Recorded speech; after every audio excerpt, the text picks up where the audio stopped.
इस्लामाबाद की तरफ रुख होगा? किस तरह ये एहतजाज होंगे? देखिए, इस्लामाबाद जो है वो हमारा कैपिटल है, हमारा दारुल खिलाफा है, और ज़ाहिरी बात है इस्लामाबाद ही हमारा वो एक टारगेट होता है कि जहाँ पे जाके पुराने तरीके से अपना एहतजाज रिकॉर्ड करवाएं। जहाँ तक बात है एहतजाज की वजूहात की, वो आपके सामने है। हमारा लीडर इमरान खान बेगुनाह जेल में है। हमारी पार्टी के साथ जिस तरीके से मैंडेट चोरी किया गया, उसके लिए भी हमारी एक तहरीक, सियासी तहरीक हमने शुरू की हुई है। साथ साथ अभी जो ये मज़ीद और जो हरकतें कर रहे हैं, जेली आइनी तरमीमें करके, डाके मार के, जिस तरीके से ये हमेशा से इन्हीं पार्टियों ने, इन्हीं लोगों ने, अशराफिया ने ये किया है कि इदारों को अपने नीचे इन्होंने महकूम किया है। आप नैब की मिसाल ले लें, नैब का बंदा मरी से लगा लेते हैं, वो सिर्फ विक्टिमाइजेशन करता है। पाकिस्तान के ख़जाने को या करप्शन ख़त्म करने में नैब ने आज तक कुछ नहीं किया, सिर्फ विक्टिमाइजेशन की है। इसी तरह जो बाकी महकमे हैं, इसी तरीके से इदारे हैं, वो इसलिए नीचे जा रहे हैं और इसलिए नीचे जाते जा रहे हैं कि जो पॉलिसीज़ हैं वो गलत बनाई जाती हैं। अशराफिया अपने आप को प्रोटेक्ट करने के लिए और महकूम करने के लिए इदारों को काम करती है। अब जिस तरीके से अदलिया, आज़ाद अदलिया, उसके ऊपर उसको आज़ाद नहीं छोड़ा गया, इन्होंने अपने बेनिफिट्स के लिए अदलिया को ही महकूम कर दिया है। हम ये वादे तौर पर बता रहे हैं कि अगर सीनियर मोस्ट जज को ना बनाया गया चीफ जस्टिस, तो इंशाल्लाह हम तहरीक भी चलाएंगे।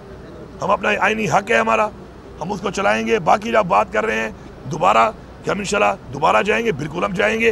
पहले इमरान खान साहब के अहकाम थे कि हमने जाके डी चौक के ऊपर एहतजाज रिकॉर्ड करना है। हम वहाँ पे पहुँचे, हमने बताया कि फस्तायत, जबर, जोर, हम पुरमन तरीके से हमने एहतजाज करना था। इन्होंने हमारे पे जबर, फस्तायत, जो कुछ किया रास्ते में पूरी कौम ने देखा है। इतने बड़े बड़े खड्डे, container, bullets, straight firing, rubber bullets, 12 bore के बुलेट्स, लोगों को जख्मी किया। लेकिन जज्बे को कोई नहीं हरा सकता, जज्बे को कोई शिकस्त नहीं दे सकता। हमने किया, हमने बताया कि हम आ सकते हैं, और हमने ये भी बताया कि हम पुरमन हैं। हम आगे नहीं गए और हमने वो नहीं किया जिससे कि नुकसान हो किसी भी तरफ, क्योंकि इस तरफ भी हमारे बच्चे हैं, उनको ही प्रोटेक्ट करना हमारा फ़र्ज़ है। उस तरफ भी चाहे पुलिस है, चाहे रेंजर है, चाहे आर्मी है, वो भी हमारे लोग हैं, हमारी कौम के बच्चे हैं। लेकिन इनको ये सोचना चाहिए फैसला साज़ों को कि ये इस तरीके से जो हुकूमत की मशीनरी को, हुकूमत के इदारों को, हुकूमत की फोर्सेस को निहत्ते लोगों पर इस्तेमाल कर रहे हैं। क्या इनको ये ज़ेब देता है?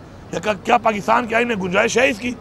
तो अगर ये आइन को तोड़ेंगे बार बार, ये बार बार इस तरीके से जबर करके समझते हैं पीछे हट जाएंगे, पीछे नहीं हटेंगे इंशाल्लाह। इस दफ़ा जो प्लान हो रहा है और जो प्लान मैं कर रहा हूँ इंशाल्लाह, तो पाकिस्तान के हर कोने से, आज़ाद कश्मीर से और गिलगित बल्तिस्तान से, हर जगह से लोग निकलेंगे और जहाँ तक वो पहुँच सकते हैं, जितना भी वो मुकाबला करके जहाँ तक आगे आ सकते हैं वो आते जाएंगे। और जहाँ पर भी रुकावट ऐसी होगी कि नहीं टूट सकती, उसका वो मुकाबला करते रहेंगे, पीछे से और लोग आते रहेंगे। इंशाल्लाह पूरे पाकिस्तान को हम ब्लॉक करेंगे। अगर हमारे जायज़ मुतालबे इमरान खान को रिहा ना किया गया, अगर हमारा मैंडेट हमें वापस ना किया गया, तो हम उसके बाद एक फ़ाइनल कॉल जो होगी हमारी, वो कहते हैं ना कि फ़ाइनल कॉल का मतलब ये है डू और डाई, आर या पार होगा फिर। और आर या पार में इंशाल्लाह ये पूरा मुल्क बंद होगा। और हमारे अवाम में जज्बा भी है, हमारी अवाम बहादुर भी है, और इंशाल्लाह हमारी अवाम जो है पूरे पाकिस्तान है, पूरे पाकिस्तान से आकर इंशाल्लाह ये टारगेट अचीव करेगी। और इंशाल्लाह हम इस हुकूमत का तख्ता उलटने तक फिर तहरीक जारी रखेंगे। जिहाद, आपने कुरान नहीं पढ़ा? जिहाद क्या होता है? हमें कुरान में हुक्म है जिहाद का, और कुरान में जब हमें हुक्म आया है तो उसके मुताबिक हमारा फ़र्ज बनता है कि हम कुरान के हुक्म अमल पैरा हों, और इंशाल्लाह हम तैयार हैं उसके लिए। अगर हमें अपने मुल्क के अंदर, जो इस्लाम के नाम पे मुल्क बना है, उसके अंदर अगर ये जो जिस तरीके से फिरौनियत और बदमाशी, आइन को तोड़कर, कानून को तोड़कर अपनी मर्जी के इक़दाम करेंगे, लोगों का मैंडेट जमहूरियत का चोरी करेंगे, और उसके बाद लोगों को अगवा करेंगे, लोगों के बच्चों को उठाएंगे, लोगों की फैमिलियों को उठाएंगे, ज़मीर, लोगों के ज़मीर खरीदेंगे, तो अगर ये समझते हैं कि मैं ये समझता हूँ कि अगर ये समझते हैं कि ऐसे हालात में हम इनको ऐसे ही चलने देंगे, तो ऐसा नहीं है। हम पुरअमन ज़रूर हैं, लेकिन इंशाल्लाह हमें जो हुक्म है इस्लाम में, कुरान में, हम इंशाल्लाह ऐलान किया है, उस ऐलान पे इंशाल्लाह अमल दरामद करेंगे और पूरी कौम की इनसे जान छुड़वाएंगे। पाकिस्तान की मैशत से लेकर पाकिस्तान का हर इदारा इस वक्त इन्होंने तबाह कर दिया है। इन्हीं लोगों की वजह से आज हमारा मुल्क यहाँ पहुँचा हुआ है। आप इमरान खान के टाइम में देखें, दहशतगर्दी कहाँ थी? ख़त्म हो गई थी। जैसे इमरान खान को इन्होंने साजिश कर हटाया, उसके बाद दहशतगर्दी का जन्म लिया। उससे नुकसान किसका हो रहा है? पाकिस्तान का हो रहा है। इनको पाकिस्तान की परवाह ही नहीं है, इनका पाकिस्तान में है ही कुछ नहीं, सारा पैसा इनका बाहर पड़ा है, इन्होंने भाग जाना है। एक यहाँ पे मुंह पे रिवाज बना हुआ है, माल लूटो और बाहर निकल जाओ। लेकिन हमने यहाँ पे रहना है, हमारे बच्चों ने यहाँ पे रहना है। हमारा लीडर इमरान खान जो है वो कहता है कि मैं पाकिस्तान में ही रहूँगा और पाकिस्तान ही हमारा सब कुछ है। तो हम इस पाकिस्तान के ऊपर कॉम्प्रोमाइज़ नहीं करेंगे। इंशाल्लाह हम हर हद तक जाएंगे, हमें जाने भी देनी पड़ी इंशाल्लाह हम जाने देंगे। लेकिन हम इनको बता रहे हैं फैसला साजों को कि ये नौबत ना आने दो, अपने फैसले ठीक करो। और ये जिस तरीके से आप कर रहे हो, ये जो आप जिस तरीके से रवैया इख्तियार करके बैठे हो, अगर आप ये समझते हो कि ये रास्ता अपने घर की तरफ आप दिखा रहे हो, आपका घर भी सेफ नहीं है। हालात हमेशा जैसे नहीं रहते। ऐसी रिवायात, ऐसे हरकत करके आप जो रास्ता दिखा रहे हो, तो ये रास्ता आपके घर को भी जाता है, आप याद रखें। अच्छा अली भाई, ये बता दीजिए कि आप लोगों ने मुजवज़ा आईनी तरमीम के हवाले से वोट नहीं दिया, तो कहा जा रहा है कि आपने एक तरह से उनकी हिमायत की है। हम लोगों ने सिर्फ बाइकाट किया, मुखालफत में वोट नहीं डाला।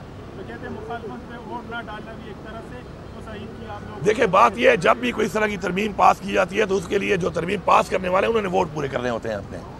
उन्होंने 2/3 अपना पूरा करना था। और हमारे तो लोगों को जिस तरह अगवा किया जा रहा था और जो हालात बने हुए थे, हमने तो अपने लोगों को प्रोटेक्ट किया हुआ था, क्योंकि उनको अगवा कर रहे थे, उनके पीछे पड़े हुए थे, उनको गायब कर। अभी भी हमारे बहुत से लोग गायब हैं। तो उसमें बंदे चौके उन्होंने पूरे करने होते हैं। और वो चाहे वो कॉन्फिडेंस का वोट हो, नो कॉन्फिडेंस का हो, या कोई भी इस तरह की तरमीम हो, तो उसमें वोटिंग उनकी मैटर करती है जिन्हें तरमीम पास करनी होती है। बाकी मैं वैसे भी पूरी कौम को बता दूँ एक बात कि अच्छा है कि मुश्किल हालात हमारे पे आ गए, ताकि पता चले, मुश्किल हालात में पता चलता है कि नस्ली कौन है और असली कौन है और बेनस्ल कौन है। तो अच्छी बात है, ये कोई बहाना नहीं है। मेरे पे सख्ती थी, बुज़दिली और गद्दारी। जब आपने छुरा घोंप दिया अपने लीडर इमरान खान की कमर में, तो आप एक ही जुमरे में आते हैं। बुज़दिल भी उसी जुमरे में आता है कि बुज़दिली से गद्दारी की या ज़मीन फिरोज पैसे लेके गद्दारी की। गद्दार गद्दार है, तारीख में गद्दार का एक ही नाम है कि वो गद्दार है। ये सारे गद्दारों से जान छूट रही है। अब हमारे पास निखरे हुए वो कहते हैं ना, छड़े हुए बंदे इंशाल्लाह निकल के आ रहे हैं, चाहे हमारी लीडरशिप में है, चाहे हमारे सपोर्टर्स हैं, वोटर्स हैं, हमारी यूथ है। और वैसे भी हमारी तो यही पॉलिसी है कि हमने अपनी उस यूथ में उन लोगों को आगे लेके आना है कि जिनमें वो जज्बा और नजरिया है कि वो पाकिस्तान को ठीक करें। तो अच्छी बात है, ये रिवायती लोगों से, ये गद्दारों से, ज़मीन फरोशों से जान छूट रही है। यूथ को मौका मिलेगा, यंग लोगों को मौका मिलेगा। इस बहादुरी के साथ वो आगे आके लीडरशिप उनमें आएगी, वो अपने आप को साबित करेंगे कि वो लीडरशिप के काबिल हैं और वो लीडर बनेंगे इंशाल्लाह, और वही पाकिस्तान को ठीक करेंगे। तो यही पॉलिसी है कि हमने अपनी उस यूथ में उन लोगों को आगे लेके आना है कि जिनमें वो जज्बा और नजरिया है कि वो पाकिस्तान को ठीक करें।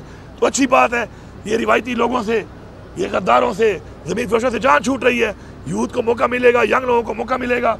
इस बहादुरी के साथ वो आगे आके लीडरशिप उनमें आएगी, वो अपने आप को साबित करेंगे कि वो लीडरशिप के काबिल हैं और वो लीडर बनेंगे इंशाल्लाह, और वही पाकिस्तान को ठीक करेंगे। Thank you.